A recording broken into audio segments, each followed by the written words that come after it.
It was a quiet evening in Hollow Creek, the kind of quiet that makes you feel like the world has stopped breathing. I was sitting on the porch of my cabin, sipping lukewarm coffee and staring at the dense forest that surrounded my property. The trees swayed gently in the breeze, their shadows stretching long and thin across the ground as the sun dipped below the horizon. I'd moved here 6 months ago, seeking solitude after a messy divorce. Hollow Creek was the kind of place where nothing ever happened till it did. The first sign that something was wrong came around 7:30 p.m. I was inside washing dishes when the radio crackled to life.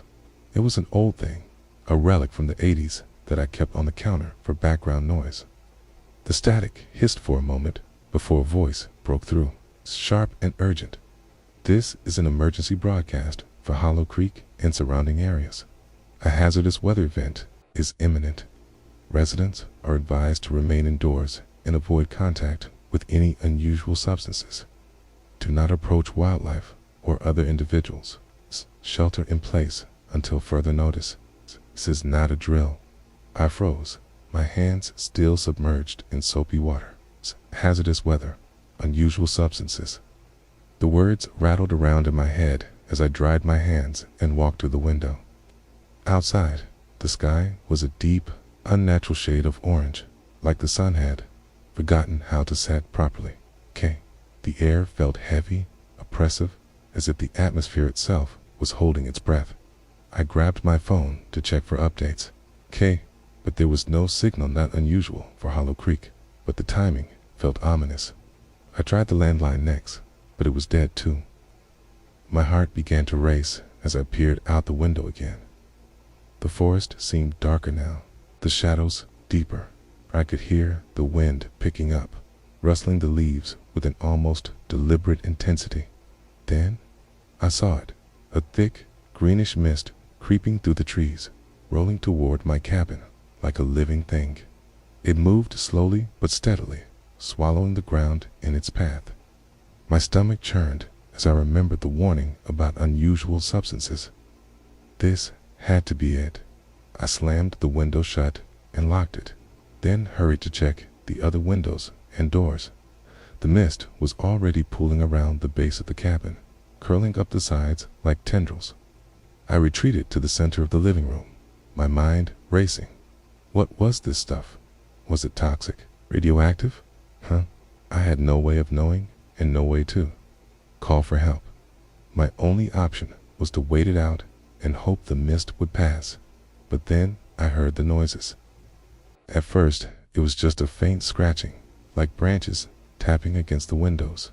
I told myself it was the wind, but the sound grew louder, more insistent. Then came the thuds, heavy, deliberate impacts against the walls of the cabin. I grabbed a flashlight and shone it toward the nearest window, my hand trembling.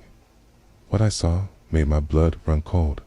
Dozens of animals were gathered outside, their eyes glowing faintly in the dark. Deer, raccoons, foxes, creatures that should have been avoiding each other, now standing shoulder to shoulder, staring at the cabin with an eerie, unnatural focus.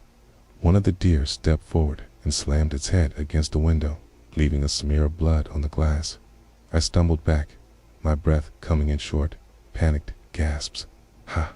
The animals began to move in unison, circling the cabin like predators, stalking prey. Their movements were too coordinated, too purposeful. This wasn't normal behavior. Something was controlling them, something in the mist. I backed away from the window, my mind racing. What the hell was happening? Was this some kind of chemical spill? A government experiment gone wrong?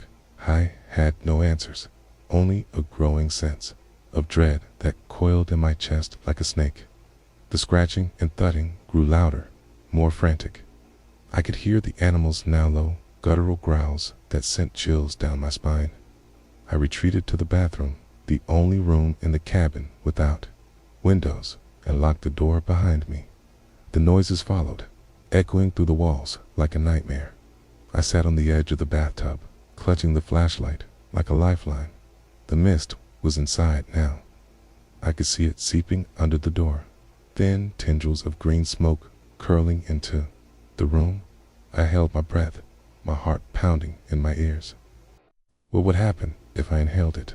Would I end up like the animals outside, driven mad by whatever was in the air?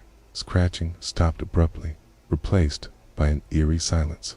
I waited, straining to hear any sound, but there was nothing, just the faint hum of the flashlight in my hand and the rapid thud of my own heartbeat. Then came the knock.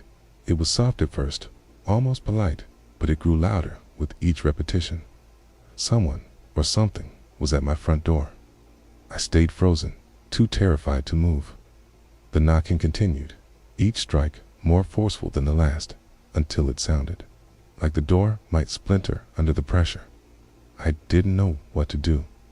My instinct screamed at me to stay hidden, but curiosity gnawed at the edges of my fear. Who could be out there in this madness? And more importantly, what did they want? Knocking stopped as suddenly as it had started. The silence that followed was deafening, broken only by the faint hum of the flashlight in my hand. I sat there in the bathroom, my back pressed against the cold tile wall, trying to steady my breathing. My mind raced with possibilities. Core. What had been at the door, and why had they stopped? I waited for what felt like an eternity, straining to hear any sound from the other side of the door. The green mist still curled under the crack, tendrils of smoke drifting lazily across the floor. I held my breath, afraid to inhale even a trace of it. My chest burned with the effort, but I didn't dare let my guard down. Finally, when I couldn't take the silence anymore, I stood up and pressed my ear against the bathroom door. Nothing, no scratching, no thudding, no knocking, just the faint sound of the wind outside, whispering through the trees like a warning. I unlocked the door and opened it a crack, peering into the hallway. The mist had spread throughout the cabin, hanging in the air like a toxic fog. It was thicker now, almost opaque, and it glowed faintly with an unnatural green light. I shone the flashlight through the haze, but the beam barely penetrated the gloom. I stepped out of the bathroom, my footsteps muffled by the thick carpet. The cabin felt alien, like a place I no longer recognized. The walls seemed closer, the ceilings lower, as if the mist had somehow warped the space around me. I moved cautiously, my senses on high alert, every nerve in my body screaming at me to turn back. The front door came into view, and I froze. It was still closed, but the deadbolt was unlocked. I was certain I'd locked it earlier. I always did. My hand trembled as I reached for the knob, but stopped myself. Whatever had been knocking was gone now, and I wasn't sure I wanted to know what had been on the other side. Instead, I turned my attention to the windows. The animals were gone, their eerie presence replaced by an unsettling stillness. The mist swirled outside, obscuring the forest beyond. I could barely see the trees, their shapes distorted by the green haze. It was as if the world outside had been swallowed whole. I retreated to the kitchen, my mind racing. I needed a plan. I couldn't stay here forever, but I couldn't leave either not with that mist out there. I rummaged through the drawers, looking for anything that might help: a gas mask, a respirator, even a bandana, anything to protect myself if I had to venture outside. But there was nothing, just the usual clutter of a life lived in isolation. Was about to give up when I heard it, a faint, rhythmic tapping coming from the basement. My blood ran cold. The basement door was closed, but the sound was unmistakable. Like someone or something was down there, trying to get my attention. I hesitated, torn between curiosity and fear. The basement was the last place I wanted to go, especially now. But the tapping was relentless. It grew louder, more insistent, until it was impossible to ignore. I grabbed a knife from the kitchen drawer and approached the basement door, my heart pounding in my chest. The door creaked as I opened it, revealing a steep staircase descending into darkness. The mist had seeped down there too, pooling at the bottom like a toxic swamp. Shone the flashlight down the stairs, but the beam barely penetrated the gloom. The tapping continued, echoing up from the depths. I took a deep breath and started down the stairs, each step creaking under my weight. The air grew colder as I descended, the mist clinging to my skin like a second layer. The tapping grew louder and more frantic until I reached the bottom of the stairs. The basement was a mess, boxes stacked haphazardly, old furniture covered in dust, and a single bare bulb hanging from the ceiling. The mist swirled around my feet as I stepped into the room, the knife clutched tightly in my hand. The tapping was coming from the far corner, behind a stack of boxes. I moved closer, my pulse racing. The boxes were old, their edges frayed and water-stained. I set the flashlight on a nearby shelf, its beam illuminating the corner.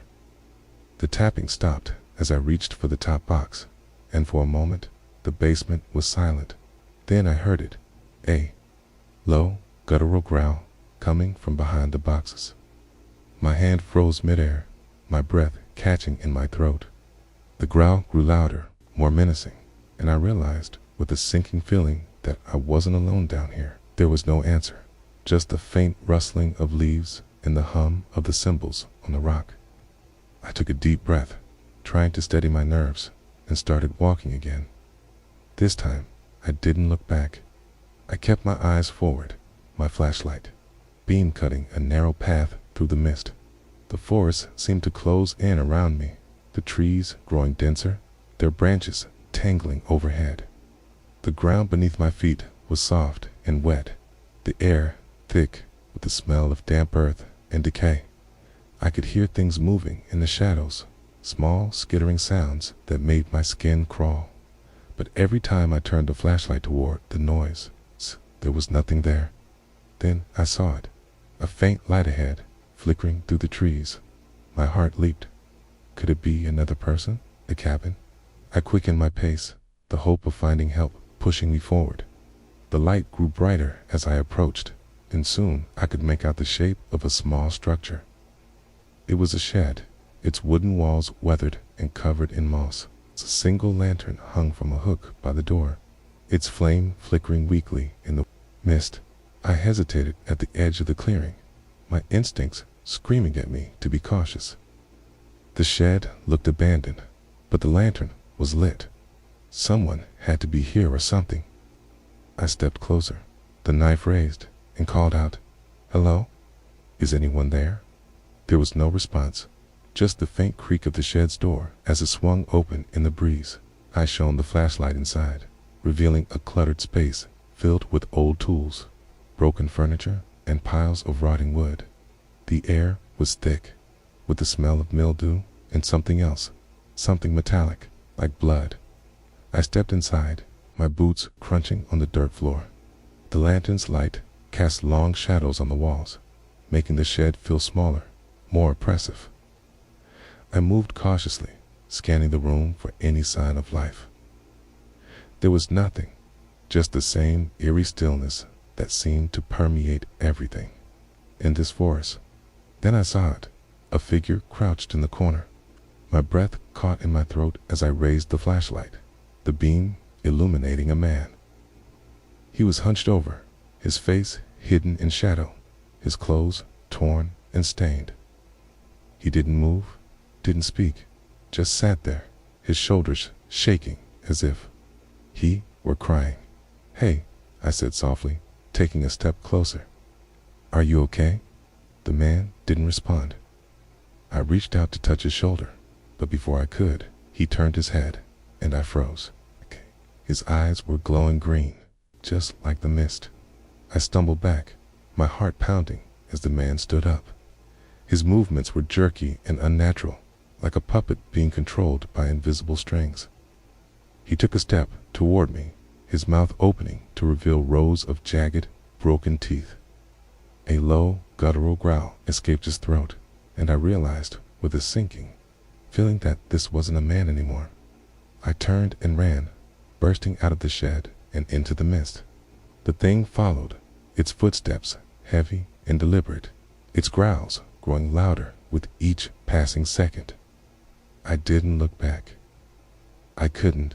I just ran, my legs burning, my chest heaving, till I stumbled into another clearing.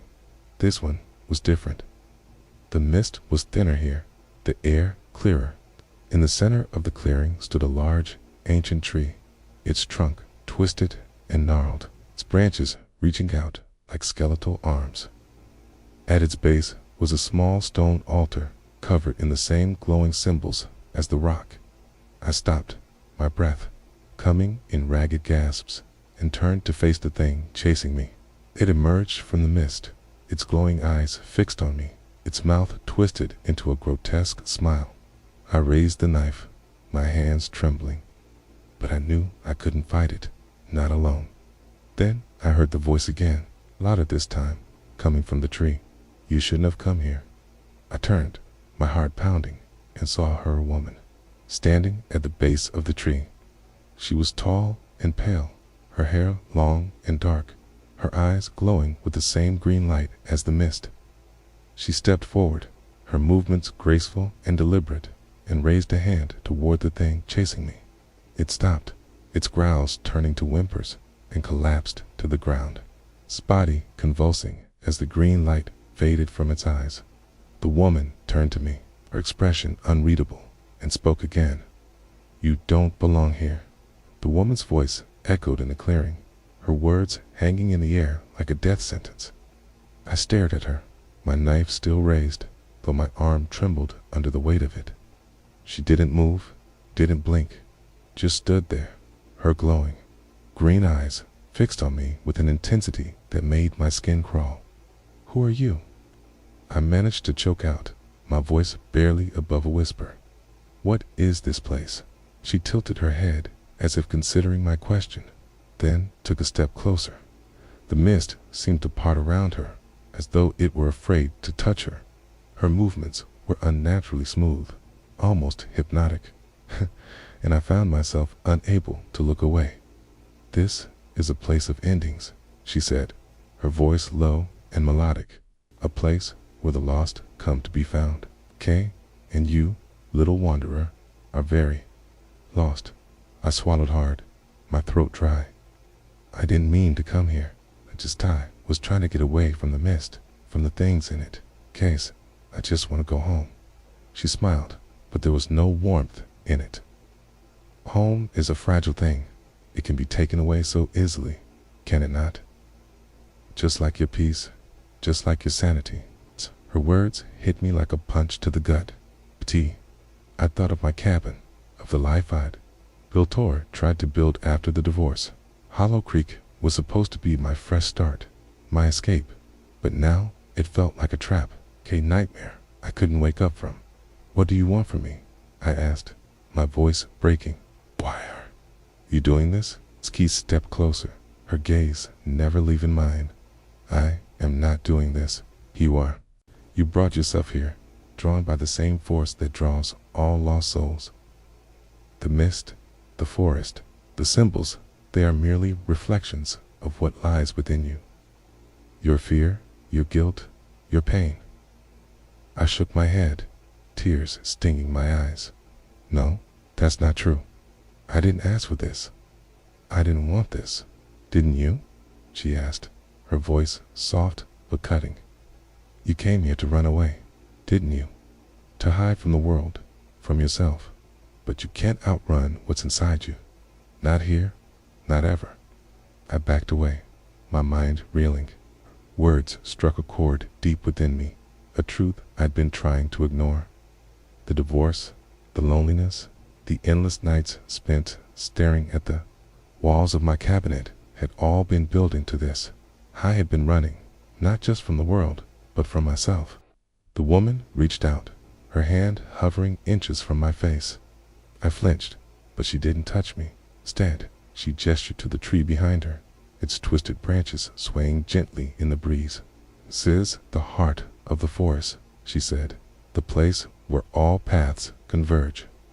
You can leave, if you choose, but you must face what you've been running from. You must confront the darkness within you."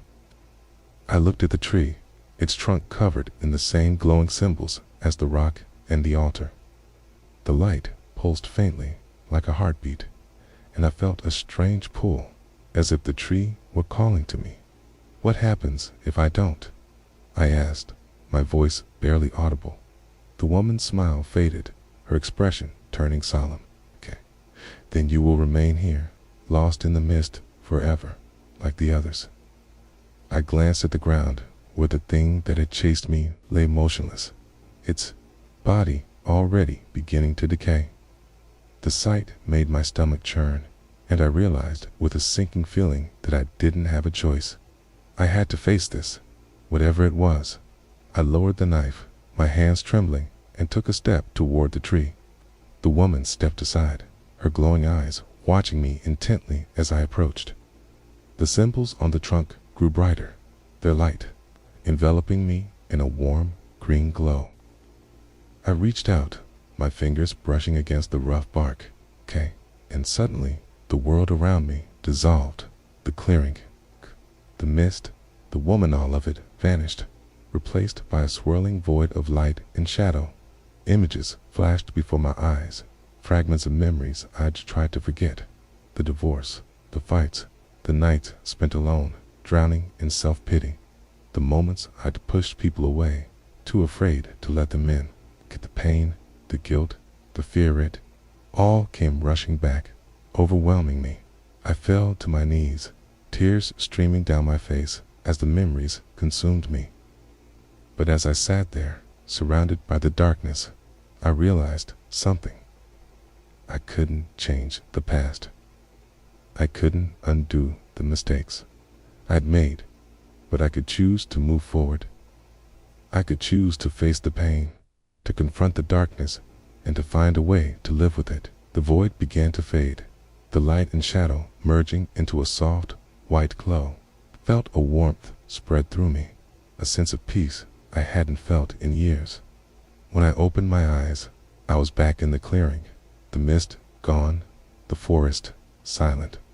The woman was gone too, but her voice lingered in the air, soft and reassuring. "You are not lost anymore."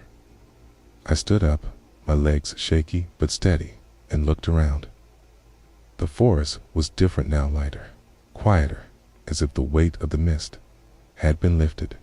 The tree still stood in the center of the clearing, its symbols glowing faintly, but the light was softer, gentler. I turned and walked away, the knife still clutched in my hand. I didn't know where I was going, but for the first time in a long time, I felt like I was heading in the right direction.